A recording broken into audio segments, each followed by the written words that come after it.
Hello, my dear friends. The topic for the present session is non finite verbs, under which we shall be studying infinitive and gerund today.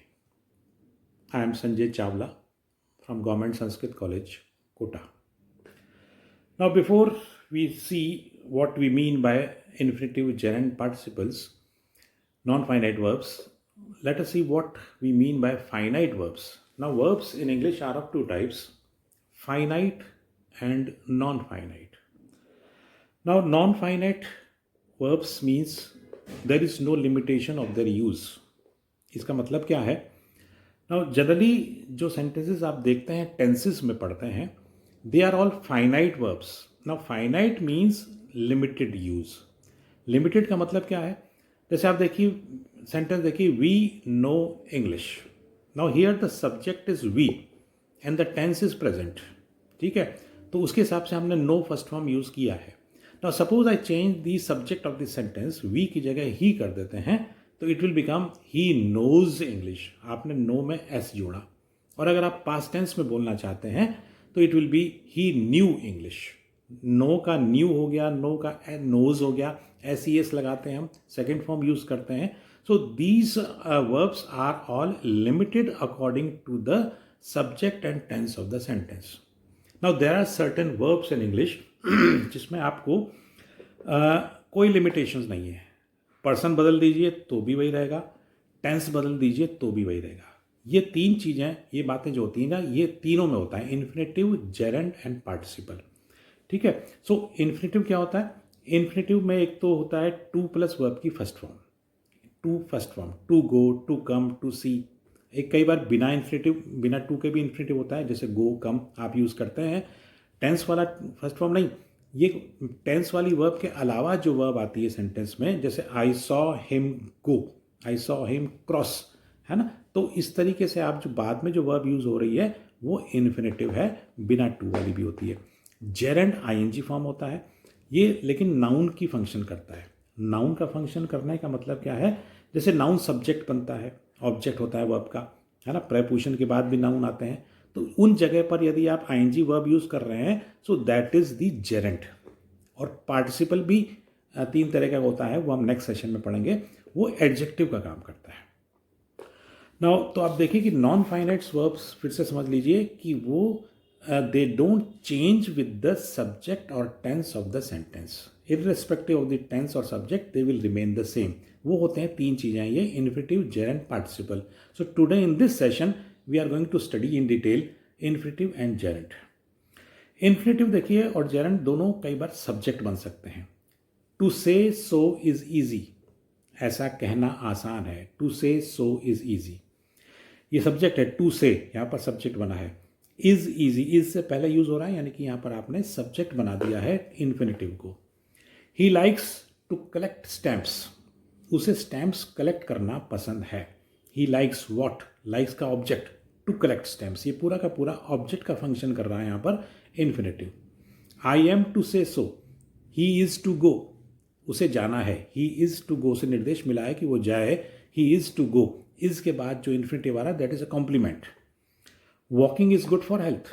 अब देखिए walking ING form of verb है, यहाँ subject बना हुआ है और ये gerund होता है. सब्जेक्ट के रूप में आईएनजी फॉर्म होता है जब भी, then it is a gerund. Walking is good for health. He is fond of catching fish. Fond के बाद ऑफ आना जरूरी है, प्रेपोजिशन है. एंड प्रेपोजिशन के बाद अगर वर्ब आ रही है, so that verb will be in the ING form. He is fond of के बाद आप catching fish, collecting stamps. He is fond of dancing, तो ऑफ के बाद प्रेपोजिशन जब भी आएगा उसके बाद जो वर्ब आती है तो वो जेरेंड फॉर्म में ही आती है. He prevented me from going there, from के बाद आईएनजी. नाउ कुछ वर्ब्स ऐसी होती हैं जिनके बाद आपको इन्फिनेटिव का लगाना होता है, लेकिन इन्फिनेटिव से पहले हाउ लगाना जरूरी होता है. कुछ काम इस टाइप के होते हैं, जैसे I want to learn how to drive, गाड़ी कैसे चलाते हैं ये मुझे सीखना है. गाड़ी चलाना हिंदी में तो आप इतना ही बोलते हैं, हमें गाड़ी चलाना सीखना है, लेकिन हम बोलेंगे इंग्लिश में I want to learn how to drive a car. I want to learn to drive a car थोड़ा अधूरा लगता है सेंटेंस इसमें. तो प्लीज़ शो मी या please teach me how to do it. आप किसी से कह रहे हैं मुझे जरा कैसे करते हैं इसको करना सिखाओ, please teach me to do it नहीं होगा, please teach me how to do it. I don't know how to drive a car, I explained how to answer questions का आंसर कैसे देना ये मैंने समझाया। नाउ कई बार क्या होता है कि कुछ वाक्यों में इन्फिनेटिव का प्रयोग पर्पस बताने के लिए होता है। जैसे आपने कोई काम बताया, वो फाइनाइट वर्ब से कुछ एक्शन बताया, वो आपने क्यों किया ये बताना चाह रहे हैं आप, या आप उसका रिजल्ट बताना चाहते हैं, then it will be expressed in the infinitive form. जैसे I want to see my friend, मैं अपने फ्रेंड से मिलना चाहता हूँ, I want to see my friend. He went to market, वो बाजार गया। नाउ क्यों गया? टू बाय वेजिटेबल्स, सब्जी खरीदने गया। He went to market, purpose क्या था उसका जाने का? To buy vegetables. और देखिए शी लिव्ड टू बी 80, वो 80 साल तक जीना रहा उसका। She lived to be 80, we came to realise our mistake. अब इस टाइप के सेंटेंस में आप गलती क्या करते हैं? जैसे मैंने आपको बोला अभी he went to market to buy vegetables, इसमें गलती से हम क्या करते हैं? He went to market for buying vegetables हम लिख देते हैं।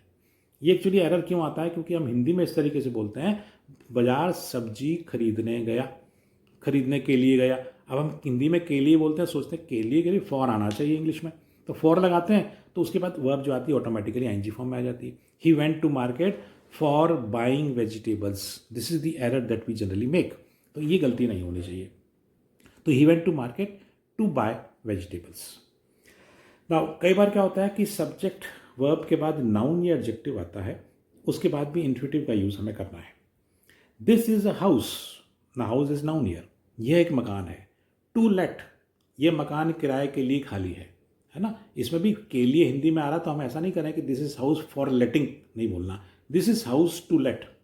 और देखिए English is difficult to learn, difficult यहाँ पर एडजेक्टिव है। इंग्लिश सीखने में मुश्किल है थोड़ी किसी के लिए, English is difficult to learn, ये टू लर्न है, ये इन्फिनेटिव का यूज़ हमने किया। Radium is not easy to get, I have nothing to show, infinitive का यूज़ देखिए। She is difficult to please, उसको खुश करना बहुत मुश्किल है। Grapes are good to eat, खाने में अच्छे हैं। ठीक है, अब फिर आप देखिए कुछ सब्जेक्ट वर्ब नाउन और के बाद जो इन्फिनेटिव आता है, उसके बाद आपको लगेगा कि यहाँ कुछ प्रेपोजिशन की मिसिंग है, वो आना चाहिए। तो कुछ वाक्यों में इन्फिनेटिव आता है, उसके बाद एक उपयुक्त प्रेपोजिशन आना चाहिए, क्योंकि उसमें जो नाउन यूज़ हो रहा है ना, वो नाउन किसी साधन या इंस्ट्रूमेंट या मीन्स के रूप में यूज़ हो रहा है। आपको अपने आप सेंटेंस में लगेगा। देखिए एग्जांपल देखिए, I have a house to live, मेरे पास रहने के लिए मकान है। आपको लगता है कि इंग्लिश में आपने इतना सा बोल दिया, I have a house to live, लेकिन ये अधूरा सेंटेंस है। इसके बाद एक प्रेपोजिशन और आना चाहिए, I have a house to live in, क्योंकि we live in house, live house यहाँ पर इंस्ट्रूमेंट साधन है, एक तरीके से रहने के लिए मकान है ये, पर उसका। और एग्जांपल देख लीजिए, जैसे आई हैव अ पेन, अब पेन इंस्ट्रूमेंट होता है, इसके साथ हम प्रेपोजिशन यूज करते हैं with. I have a pen to write with, मतलब राइट के बाद विद आना चाहिए। I have a paper to write on, क्योंकि वी राइट ऑन पेपर होता है। I have a chair to sit on, on आना चाहिए इसमें, बैठने के लिए है ना। वी सिट ऑन चेयर होता है, वी सिट चेयर नहीं होता, वी राइट पेपर नहीं होता, वी राइट पेन नहीं होता, प्रेपोजिशन आना चाहिए इसमें। तो ये लास्ट में जो प्रेपोजिशन आ रहा है, इसको आप ओमिट मत कीजिए, मिस कर दीजिए, है ना, इसका ध्यान रखिए। I have a stick to beat with, क्योंकि we beat with a stick. ठीक है, तो इस बात का आपको ध्यान रखना है। अब देखिए कई बार क्या होता है, कुछ वर्ब्स ऐसी होती हैं उसके बाद ऑब्जेक्ट आता है and it is always followed by an infinitive. ये वर्ब्स कौन सी हैं जरा देखिए, जैसे allow, advise, order, force, tell, permit, request, remind और invite. He ordered me to go out, now look at this sentence, he subject है, ordered verb है, वो ट्रांजिटिव वर्ब है, मी ऑब्जेक्ट है, उसने मुझे ऑर्डर दिया। क्या ऑर्डर दिया? To go out. ठीक है, ये हम इसमें इन्फिनेटिव से बता रहे हैं। I forced him to open the gate, मैंने उसको गेट खोलने के लिए मजबूर किया। आई फोर्स्ड हिम, पर्पस बताया आपने, उसका बताया कि किस लिए फोर्स किया आपने उसको, इन्फिनेटिव से बताना है। अच्छा, कुछ वर्ब एडजेक्टिव ऐसे होते हैं जिनके बाद इन्फिनिटिव का प्रयोग होता है, जेरेंड का नहीं होता। कुछ मैंने आपको बताया कई जगह हम जेरेंड लगाते हैं, कई बार इन्फिनिटिव लगाते हैं, लेकिन कुछ वर्ब्स ऐसी होती हैं जिसके बाद आपको इन्फिनिटिव ही लगाना है, जेरेंड नहीं लगाना है। जैसे agree, desire, dare, decide, hope, expect, want, wish, promise, refuse, eager, anxious, able, glad, happy, easy, hard, ready और फेल। एग्जाम्पल देखिए, I hope to see him. I hope seeing him नहीं हो सकता है, I hope to see him. I am ready to start, start करने के लिए मैं तैयार हूँ, I am ready to start. They have decided to marry. Why did he fail to come. ठीक है, आई विश हेल्पिंग हिम नहीं हो सकता, I wish to help him. He is eager to see me हो सकता है, he is eager seeing me नहीं हो सकता, दिस इज रॉन्ग। अब एक डिफरेंस और देखिए आप, कई बार हम सब्जेक्ट वर्ब के बाद इन्फिनिटिव भी लगा सकते हैं, जेरेंड भी लगा सकते हैं, but in both the case, in either case, the there is a change in the meaning of the sentence. आप जो कहना चाहते हैं उसके मीनिंग में डिफरेंस आ जाएगा यदि आप इन्फिनिटिव लगाते हैं या जेरेंड लगाते हैं। अब देखिए, I like singing and I like to sing, दोनों का सेम मीनिंग नहीं है। आई लाइक सिंगिंग का मतलब यह है कि आप कहना चाह रहे हैं कि मुझे सिंगिंग नाम की जो एक्टिविटी है वो जनरली पसंद है, मुझे तो गाना गाना पसंद है, कोई बोल दे गाना गाओ मैं सुनाने लग जाता हूँ, आई लाइक सिंगिंग। लेकिन एक जना बोलता है कि I like to sing in the bathroom. अब मुझे बाथरूम में गाना गाना पसंद है, बाहर कोई बोलेगा तो मैं नहीं गाऊंगा। ठीक है, whenever I am bathing I like to sing in the bathroom. वो पर्टिकुलर सिचुएशन में आपको कोई काम पसंद है तो लाइक के बाद आप इन्फिनिटिव यूज़ करेंगे, और लाइक के बाद जो एक्टिविटी आपको जनरली पसंद है तो आप जेरेंड का यूज़ करेंगे।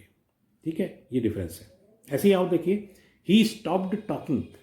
स्टॉप के बाद आपने आईएनजी सुना है, क्लास में आप सुनते हो स्टॉप टॉकिंग, स्टॉप लाफिंग। ठीक है, एग्जामिनेशन हॉल में आप सुनते हैं स्टॉप राइटिंग। 3 से 6 वाले में जब 6 बज जाते हैं तो आपको कहा जाता है कि लिखना बंद कर दो, आप कॉपी जमा कराओ, स्टॉप राइटिंग। तो स्टॉप के बाद आईएनजी होता है, यानी कि मतलब ये है इसका कि जो एक्टिविटी आप पहले से कर रहे हैं उसको आपको डिसकंटिन्यू करना है, उसको स्टॉप करना है। Stop writing, stop laughing, stop making excuses. लेकिन अगर आप स्टॉप का मीनिंग दूसरे सेंस में यूज़ करते हैं कि जैसे वो रुका, रुकना, जैसे he stopped to talk to me. Now what is the difference?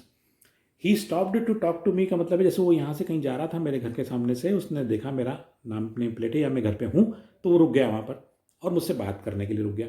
ये जैसे अभी हमने पर्पस बताया था ना, he went to market to buy vegetables, उस टाइप का सेंटेंस है ये। He stopped to talk to me, उसका रुकने का पर्पस क्या था? मुझसे बात करना। ही स्टॉप्ड, रुका मुझसे बात करने के लिए। तो यहाँ डिफरेंस है। स्टॉप राइटिंग का तो मतलब ये है कि, स्टॉप टॉकिंग का मतलब ये है कि आप पहले से बात कर रहे थे, वो उसने बंद कर दिया आपने। He began talking, he began to talk में भी उसी टाइप का डिफरेंस आ जाएगा। फिर एक चीज़ ध्यान रखिए कि जेरेंड के बाद यदि कोई पोजेसिव एडजेक्टिव या पॉजेसिव एडजेक्टिव भी कहलाएंगे उसको, पॉजेसिव एडजेक्टिव का भी यूज़ होता है कई बार, ये हिंदी में भी होता है। जरा देखिए, उसे मेरा वहाँ जाना पसंद नहीं है। Look at the sentence in Hindi first of all. उससे मैं पसंद नहीं हूँ नहीं कह रहा हूँ, ही लाइक्स मी, बट मैं जो वहाँ जाता हूँ ना किसी के घर, वो उसको पसंद नहीं है। He does not like my going there, मेरा वहाँ जाना। He does not like my going there. ठीक है, उसका यहाँ आना उसको पसंद नहीं है। जैसे वो आदमी उसको पसंद तो है लेकिन उसके घर आता है ये बात पसंद नहीं है, तो ही she does not like his coming here. ये पॉजेसिव केस हमने यूज़ किया है, उसका यहाँ आना, हिज कमिंग हियर। ये पॉजेसिव केस आप बोलना चाहें लगाना, ऐसा मत कीजिए कि he does not like him coming here. Him coming here नहीं बनता है। I don't like her going there होगा, I don't like him going there नहीं हो सकता, हिज गोइंग देयर होना चाहिए। ठीक है, अगर कोई नाम आ रहा है किसी का तो अपोस्ट्रोफी एस लगा सकते हैं। I don't like Sohan's going there, मुझे सोहन का वहाँ जाना पसंद नहीं है। ठीक है, please don't mind my coming late, please don't mind me coming late, doesn't make any sense. मेरा लेट आने पे आप जरा माइंड मत करना, कोई बात नहीं, हो जाता हूँ मैं लेट, तो don't mind my coming late, possessive case use करना पड़ेगा। नाउ सब्जेक्ट और वर्ब के बाद कई बार जेरेंड ही यूज होता है। कुछ वर्ब्स ऐसी होंगी इंग्लिश में, they will be followed by A gerund, यानी कि आईएनजी फॉर्म ही लगेगा हमेशा उसमें। ये वर्ब्स कौन सी हैं? लेट अस सी.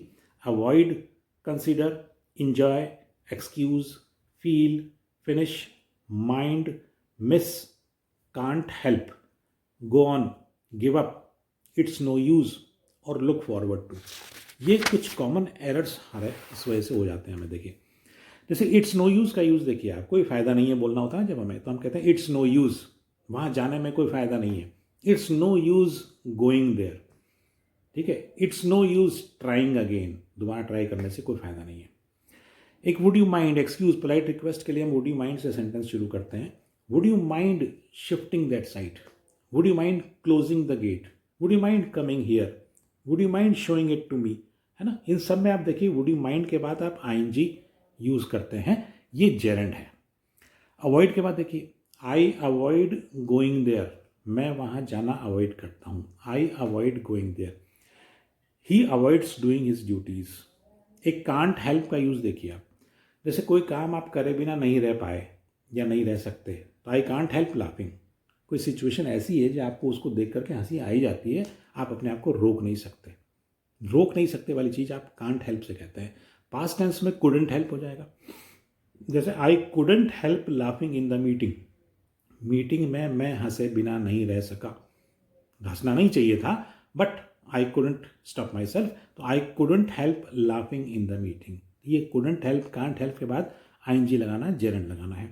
एक ही लुक फॉरवर्ड टू के बाद आप बहुत कॉमनली एरर करते हैं. लुक फॉरवर्ड टू के बाद आप जनरली फर्स्ट फॉर्म लगा देते हैं, क्योंकि आपको लगता है टू आ गया तो टू के बाद तो फर्स्ट फॉर्म ही आता है अक्सर, तो क्यों हमें आईएनजी लगाना. तो I we look forward to see you, ये गलत होता है. We look forward to meet you, we look forward to unite again, ऐसा कुछ. लुक फॉरवर्ड टू का मतलब है हम बेसब्री से इंतजार कर रहे हैं किसी चीज़ के होने का. लेटर्स में हम लोग लिखते हैं इस तरीके से, we look forward to seeing you again. ING लगाना है, जेरेंड लगाना है लुक फॉरवर्ड टू के बाद, क्योंकि ये जो टू है ना, ये वो इन्फिनेटिव वाला टू नहीं है, ये प्रेपोजिशन है. Look forward is attached with this preposition to. जैसे फॉन्ड ऑफ होता है ना, कमिटेड टू, इस तरीके से टू फिक्स है वहाँ पर, तो प्रेपोजिशन है. तो प्रेपोजिशन के बाद आपको जेरेंड लगाना होता है. तो I am looking forward to meeting you again, इस तरीके से आपको यूज़ करना है. फिर कुछ इन्फिनेटिव्स ऐसे होते हैं जो बिना टू के होते हैं, उसको हम बेयर इन्फिनेटिव कहते हैं. BARE, बेयर, मतलब विदाउट टू वाला इन्फिनेटिव होता है. ये कहाँ लगता है देखिए, हियर, सी, हियर HEAR वाला, see, notice, observe, need not, dare not, feel, make, let, bid, behold, watch, और ये शैल, विल, कुड, ये जो मॉडल्स हैं जो आपने पढ़े हैं, मॉडल्स के बाद भी हम वर्ब की जो फर्स्ट फॉर्म लगाते हैं, दे आर ऑल्सो इन्फिनेटिव्स. कैसे पहचानेंगे आप इन्फिनेटिव में? क्योंकि आप मॉडल को किसी भी टेंस में रख लीजिए, किसी भी सब्जेक्ट के साथ रख लीजिए, वो मॉडल के बाद जो फर्स्ट फॉर्म आ रही है वो फर्स्ट फॉर्म ही रहती है, तो वो इन्फिनेटिव है ना, वो टेंस वाली वर्ब नहीं है. जैसे I saw an apple fall. अभी देखिए सी के बाद आपने जो वर्ब हुआ एप्पल के गिरने का वो देखा आपने, I saw the Apple fall. देखिए सॉ, सी के बाद जो वर्ब है, एक चीज़ और बता दूं मैं आपको, क्योंकि हम पार्टिसिपल भी पढ़ेंगे. Now in participle the ING verb is used. जैसे मैंने एप्पल को गिरते हुए देखा. दूसरा एग्जांपल देख लेंगे, उससे क्लियर समझ में आ जाएगा. आई saw him cross the road, I saw him crossing the road. अभी दोनों हो सकते हैं. आई saw him cross the road ये इन्फिनेटिव है, बेयर इन्फिनेटिव जो हम अभी पढ़ रहे हैं. और एक पार्टिसिपल होता है आई saw him crossing the road. Now what is the difference? थोड़ा सा मीनिंग में डिफरेंस है. आई saw him cross the road का एग्जाम्पल का मतलब देखिए, एग्जाम्पल पूरी बात सिचुएशन से समझिए, इसको कॉन्टेक्चुअलाइज करता हूँ मैं. Suppose there is a mother who is going to drop a child. उसको बस में बिठाना है, स्कूल बस आएगी. नाउ रोड के इस तरफ से उसका घर है, तो वो यहाँ आई है. उसने, लेडी ने क्रॉस नहीं किया रोड, लेकिन जब देखा कि ट्रैफिक नहीं है, then she asked her son to बस क्रॉस कर ले, वहाँ चली जा, फिर मुझे भी अपने ऑफिस जाना है. तो वो सड़क उसने पूरी क्रॉस की बच्चे ने, एंड देन बाय किया, फिर वो अपने घर गई. तो she will say I saw him cross the road. मैंने उसको सड़क पार करते देखा, मतलब पार उसने पूरा कर लिया, तो उसको, उस एक्टिविटी को पूरा देखा मैंने. और आई saw him crossing the road का मतलब क्या है कि वो क्रॉस कर रहा था, बस इतना ही देखा मैंने. आगे पहुंचा नहीं पहुंचा, एक्सीडेंट हो गया, शी डजंट नो. ठीक है. जैसे सपोज आप अपने स्कूटी पर जा रहे थे एंड आपने किसी को क्रॉस करते हुए देखा, whether that person cross the road completely और not, you don't know about that. आपकी गवाही नहीं चलेगी उसमें. गवाही वाली एग्जांपल है देखिए, I saw him pick your pocket and I saw him picking your pocket में डिफरेंस देखिए. I saw him pick your pocket का मतलब है आपने पूरा ध्यान से देखा है कि उसने आपकी जेब में से पर्स निकाला था और लेके चला गया। ये पूरी एक्टिविटी आपने देखी तो आप बोलेंगे I saw him pick your pocket. I saw him picking your pocket का मतलब है वो पिक कर रहा था, कोशिश कर रहा था, बाकी मैंने पूरा ध्यान नहीं दिया एंड आई वेंट अहेड, तो आपकी गवाही नहीं चलेगी because you did not see this activity completely. ठीक है, तो ये डिफरेंस है। एक जगह आप इन्फिनेटिव लगा रहे हैं बेयर इन्फिनेटिव, एक जगह आप पार्टिसिपल लगा रहे हैं, तो आईएनजी पार्टिसिपल है यहाँ पर। तो आई saw him cross the road, I saw him crossing the road में डिफरेंस आपको समझ में आना चाहिए। और देखिए नीड नॉट के बाद फर्स्ट में आती है you need not go there. I made him laugh, now this is the use of a positive verb. Make से हम पॉजिटिव वर्ब यूज करते हैं जैसे हम कोई किसी से काम करवाते हैं। ही मेड मी लाफ, उसने मुझे हंसाया। इसमें मेड जो शब्द है ये तो फाइनाइट वर्ब है, मेक भी हो सकता है, इज मेकिंग भी हो सकता है, विल मेक भी हो सकता है, लेकिन लाफ जो है वो फर्स्ट फॉर्म में ही रहेगा, that is infinitive. He made me laugh, he made me right an essay. ठीक है, फर्स्ट फॉर्म यूज होगी, ये इन्फिनेटिव है विदाउट टू। लेकिन पैसिव बनाएंगे तो टू आ जाएगा। He was made to write the answer, उससे आंसर लिखवाया गया।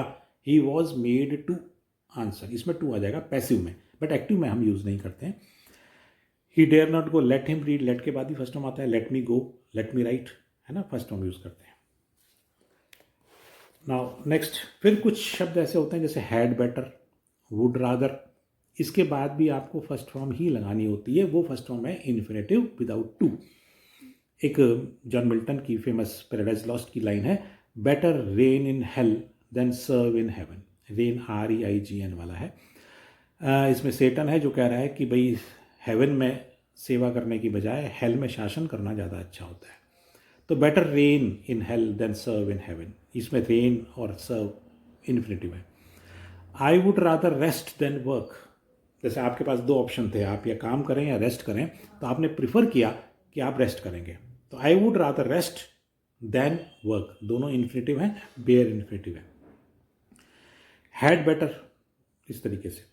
एक नथिंग बट, हाँ हैड बेटर का एग्जांपल देख लीजिए, you had better start your work, बेहतर होगा कि तुम अपना काम शुरू कर दो।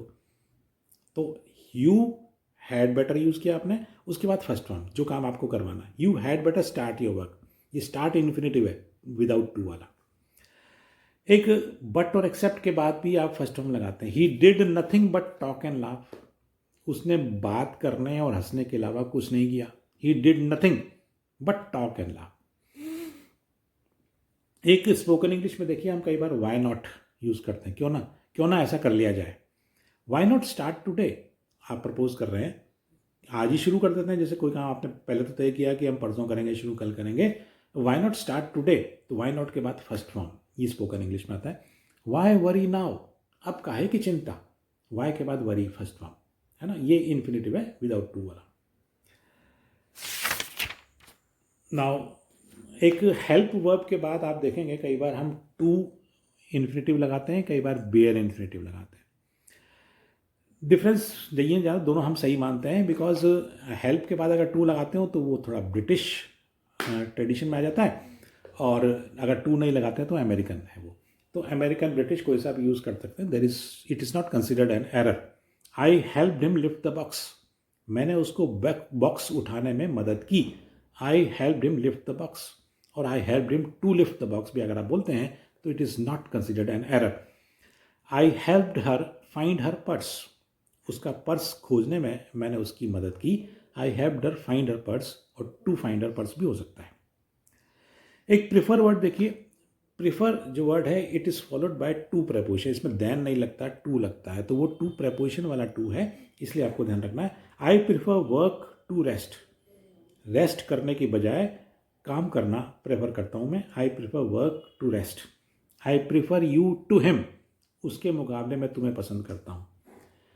और I prefer walking to riding, दोनों जेरेंड है यहाँ पर, राइडिंग जो एक्टिविटी है और वॉकिंग एक्टिविटी है, मुझे वॉकिंग ज़्यादा पसंद है। I prefer walking to riding, ठीक है। और एक चीज़ और ध्यान रखनी है आपको, विच डू यू प्रिफर मोर। अब एक कॉमन जो एरर है हम लोगों का, वो हम क्या करते हैं, प्रिफर के बाद ये मोर और मोस्ट लगा देते हैं। आपको ज़्यादा कौन सा पसंद है, अब ज़्यादा पसंद हिंदी में ठीक है, ज़्यादा यूज़ करना पड़ेगा क्योंकि पसंद में कंपेरेटिव डिग्री नहीं है, अब इंग्लिश में भी हम कई बार ज़्यादा बेटर बोल देते हैं, ये ज़्यादा बेटर है, ये ज़्यादा बेस्ट है। ज़्यादा बेस्ट का तो कोई मतलब होता नहीं है, लेकिन ज़्यादा बेटर, अब बेटर अपने आप में कंपेरेटिव वर्ड है। ज़्यादा अच्छा को बेटर बोलते हैं। अब हिंदी वाला ज़्यादा बोल रहे हो, इंग्लिश में बेटर बोल रहे हो, ज़्यादा अच्छा हो गया ये। तो ये टोटोलॉजी है, रेपिटिशन है अननेसेसरी। डोंट यूज़ ज़्यादा बिफोर बेटर, ठीक है। This is better is okay, अगर हिंदी इंग्लिश मिक्स करके बोलना भी है तो भी दिस इज़ बेटर, ये ज़्यादा बेटर है डजेंट मेक एनी सेंस। तो अब इंग्लिश में भी हम प्रीफर के बाद कई बार मोर लगा देते हैं, विच डू यू प्रीफर मोर। अब विच डू यू प्रीफर में बात आ गई वो जो आप कहना चाहते हैं। और which do you prefer most, ये भी कोई मतलब नहीं है, क्योंकि प्रीफर सुपरलेटिव डिग्री तो हो ही नहीं सकता, दो की बीच में चुनना होता है इसमें हमने, ठीक है। तो ये तो थे जेरेंट और पार्टिसिपल्स का यूज़। मैं फिर से आपको बता दूं, इन्फिनेटिव्स दो टाइप के होते हैं। एक तो बेयर इन्फिनेटिव, जिसमें हम विदाउट टू फर्स्ट फॉर्म लगाते हैं, आई मेड हिम लाफ, ठीक है। एक मॉडल्स के बाद जो आप फर्स्ट फॉर्म लगाते हैं वो सब बेयर इन्फिनेटिव है, ठीक है। लेट मी गो में गो इन्फिनेटिव है। और एक टू के साथ फर्स्ट फॉर्म होता है, जैसे आपने पर्पस बताया था, आई वॉन्ट टू गो, मुझे जाना है ना। He went to market to buy vegetables, इस तरीके का सेंटेंस हमने यूज़ किया, तो वो तो था इन्फिनेटिव। जेरेंट जो है वो आईएनजी फॉर्म ऑफ वर्ब होता है, लेकिन वो नाउन का फंक्शन करता है सेंटेंस में। It functions as a noun. Noun की तरह फंक्शन करने का मतलब क्या हुआ कि you can use a gerund as a noun, as a subject. अब नाउन सब्जेक्ट बनता है, walking is good for health, यहाँ हमने वॉकिंग को सब्जेक्ट बनाया, तो वॉकिंग इज सब्जेक्ट, ठीक है। नाउन को हम ऑब्जेक्ट भी बनाते हैं। I like walking in the rain, मुझे बारिश में चलना पसंद है। आई लाइक का ऑब्जेक्ट चाहिए हमें, जैसे आई लाइक आइसक्रीम होता है, लाइक के बाद यानी कि कोई नाउन यूज होता है। अब नाउन की जगह आप आईएनजी वर्ब यूज कर रहे हैं, दैट इज अ जेरेंट। एक प्रेपोजिशन के बाद जो आईएनजी आता है, अगर प्रेपोजिशन के बाद नाउन आता है, this book is on the table, इसमें बुक के बाद ऑन लगाया हमने क्योंकि उसके बाद नाउन आ रहा है, तो प्रेपोजिशन के बाद नाउन आता है। But in place of noun, if you are using a verb in the ING form, that will be a gerund, ठीक है। जैसे लुक फॉरवर्ड टू के बाद आपने बोला I he look forward to seeing you, अब ये जेरेंट है, ठीक है। तो प्रेपोजिशन के रूप में के बाद जो आ रहा है वो भी नाउन फॉर्म में होता है। तो ये इन्फिनेटिव और पार्टिसिपल को हमने अभी पढ़ा, इन्फिनेटिव और जेरेंट को हमने पढ़ा। देन पार्टिसिपल एक और चीज़ है जो हम नेक्स्ट सेशन में पढ़ पाएंगे। थोड़ा सा बेसिक जानकारी दे दूं मैं आपको। पार्टिसिपल जो होते हैं वो तीन प्रकार के होते हैं। एक तो होता है प्रेजेंट पार्टिसिपल, जिसमें आईएनजी फॉर्म होता है, ठीक है। जैसे लेकिन ये आईएनजी फॉर्म, जेरेंट भी आपने देखा कि आईएनजी फॉर्म है, but gerund functions as a noun, लेकिन participle functions as an adjective. जैसे I saw him crossing the road, आपने सेंटेंस किया था, उसमें क्रॉसिंग कोई वॉकिंग स्विमिंग जैसा शब्द नहीं था, मैंने उसको सड़क पार करते हुए देखा।